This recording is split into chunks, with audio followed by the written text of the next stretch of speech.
2, 3. West Wing Week! Awesome. Welcome to the West Wing Week, your guide to everything that's happening at 1600 Pennsylvania Avenue.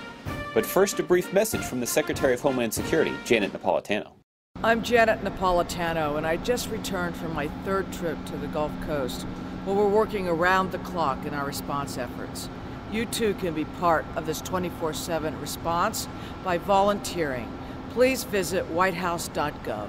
This week, May 7th to the 13th, or hang on to your hats.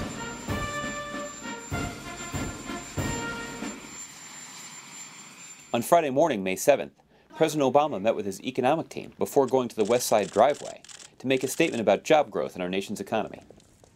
This week's job numbers come as a relief to Americans who found a job, but it offers, obviously, little comfort to those who are still out of work. So, to those who are out there still looking, I give you my word that I'm going to keep fighting every single day to create jobs and opportunities for people. On Sunday, May 9th, the President traveled to Hampton, Virginia to deliver the commencement address at Hampton University. In his speech, he touched on the historic circumstances of the school's founding.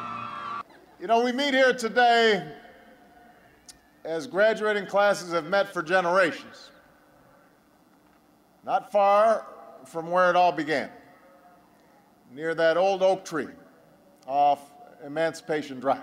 I want to give you this, and this is a seedling from that oak. The tree then departed for Washington, where it arrived at Andrews Air Force Base.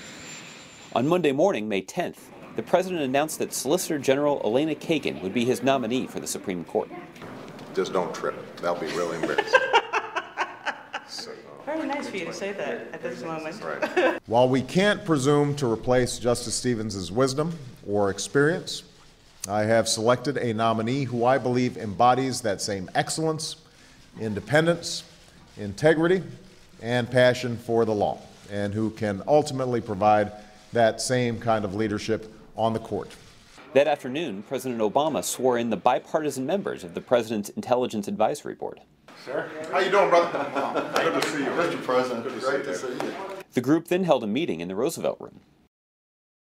The President then went to the Situation Room, where he met with cabinet members and senior advisors to monitor efforts to contain and control the BP oil leak in the Gulf of Mexico. On a rainy Tuesday, May 11th, President Obama spent the day in meetings, preparing for the visit of Afghan President Hamid Karzai. In addition to the other senior members of the President's national security team, Ambassador Carl Eikenberry and General Stanley McChrystal came in from Afghanistan to brief the President on the conditions on the ground. The President also took some time to call David Cameron to congratulate him on becoming Prime Minister of the UK. David, congratulations. You know, we have no closer relationship than with the British people. It is a relationship that has spanned generations, and that special relationship spans parties. On Wednesday, May 12th, President Karzai arrived at the White House to discuss a whole host of issues with President Obama and to assess the progress of our strategy in Afghanistan.